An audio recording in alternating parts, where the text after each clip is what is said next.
Next.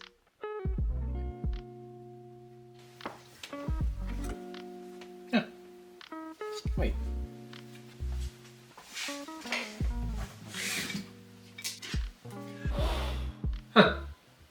Donkey Kong is back with the remaster of Donkey Kong Country Returns. And this time, my wrists are safe. That sounded so bad. But is this HD remaster really worth your hard-earned money and your bananas? Let's find out. Hey everyone, welcome. I'm Jordan Mann, and welcome to the Man Cave. The Donkey Kong Country series has always been one of my favorite and most memorable video game franchises. I love the challenging levels, the iconic characters, and some of the best and most creative music in any video game, at least in my opinion. And yes, I even love Donkey Kong 64. Speaking of, when is Nintendo bringing that to the online service? When Nintendo released Donkey Kong Country Returns for the Wii, I was beyond stoked. But that excitement dwindled pretty quickly after playing for an hour and having to ice my wrists from the cumbersome controls. You had to shake the controller to do anything. Roll, shake the controller. Ground pound, shake the controller. Blow on a dandelion, you guessed it, shake the controller. And after a while, it just became exhausting. With the remaster of Donkey Kong Country Returns now available on the Switch, I figured I'd give it another shot. The controls have been simplified, which was honestly my biggest gripe with the original, and that alone is a game changer. I thought for sure Nintendo was gonna keep some of those motion controls in,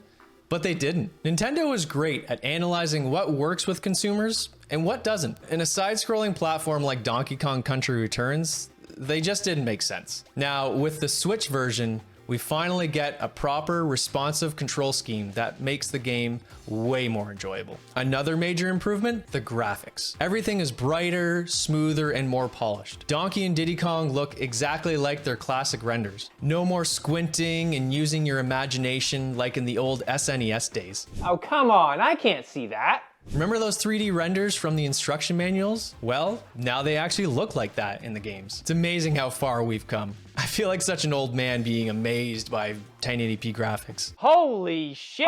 Now let's talk about the difficulty. The original Donkey Kong Country Returns was notoriously tough, and Nintendo must have heard the cries of struggling players. This game's just too hard. The Switch version includes a new modern mode, which gives you 3 hearts instead of 2, a more stocked up Cranky Kong shop, and the ability to carry up to 9 items, like invisibility potions and extra heart boosts.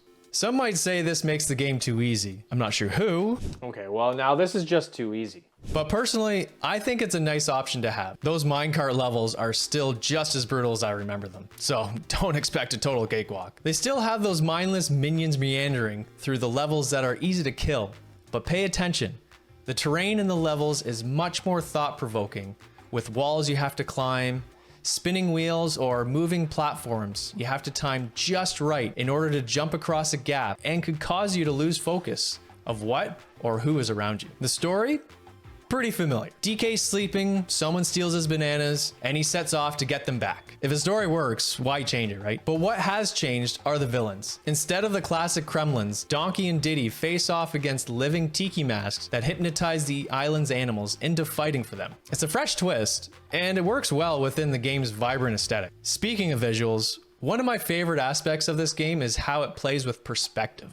Some levels catapult you into the background, letting you play from a distance. Some might say it's hard to see. Oh, there's my age showing again.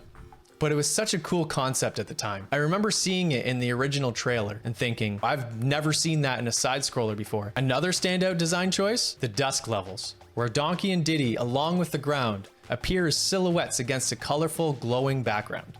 It's a clever way to keep things visually interesting. You can only have so many jungle and beach levels before they start bleeding together, so touches like this keep the game feeling fresh. Now for the big question.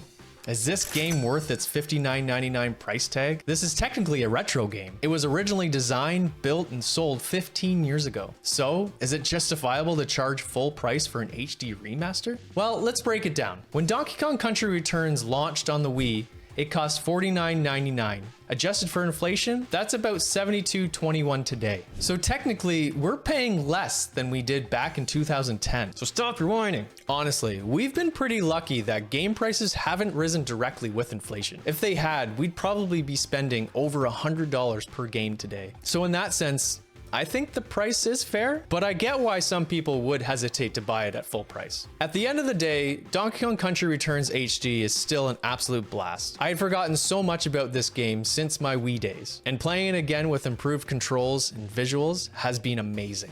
Sure, those minecart levels are still rage-inducing, but that's all part of the charm. Would I recommend this game? Absolutely.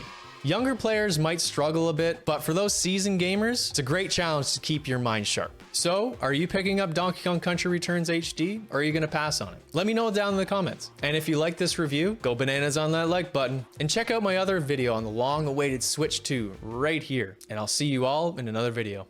Cheers!